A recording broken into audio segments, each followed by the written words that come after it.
நீங்களும் ஒரு spiritual person தான், ஆனால் அது உங்களுக்கு தெரியாமையே நீங்கள் வாழ்ந்துட்டு இருக்கீங்க. ஆன்மீகவாதினா கோயில் கொலோன்னு அலையிறதோ ஆசிரமத்தில் வாழ்றதோ மட்டும் இல்லைங்க.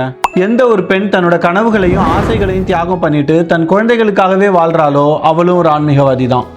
எந்த ஒரு ஆண் தன் குடும்பத்துக்காகவும் குழந்தைகளுக்காகவும் வாழ்க்கை முழுக்க உழைக்கிறானோ அவனும் ஒரு ஆன்மீகவாதி தான். நமக்கு மட்டுமே வாழாம அடுத்தவங்களுக்காக நம்ம செய்யற தியாகம், உழைப்பு இது எல்லாமே ஆன்மீகத்தோட ஒரு பகுதி தான்.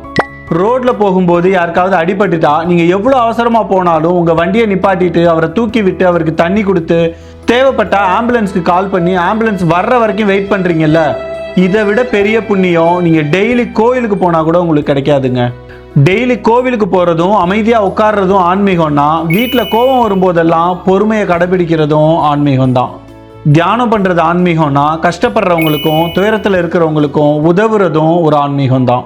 பிரார்த்தனை பண்றது ஆன்மீகம்னா, நமக்கு கிடைச்ச ஒரு நல்ல வாழ்க்கைக்கு தினமும் இறைவனுக்கு நன்றி சொல்றதும் ஆன்மீகம் தான். உங்க வாழ்க்கையவே ஒரு ஸ்பிரிச்சுவல் பிராக்டிஸா மாத்தி பாருங்க. அப்ப நீங்க தேடிட்டு இருக்க அமைதி, ஆனந்தம், செல்வம் இதெல்லாம் வெளியே இல்ல, உங்களுக்குள்ளேயே தான் இருக்குன்னு உங்களுக்கு புரிய ஆரம்பிக்கும். இனிமே ஸ்பிரிச்சுவாலிட்டியை தனி பிராக்டிஸ்னு யோசிக்காம நம்ம லைஃப் ஸ்டைலாவே மாத்திக்கிட்டோம்னா உங்க வாழ்க்கை நீங்க நினைச்சதை விட சூப்பரா இருக்கும்.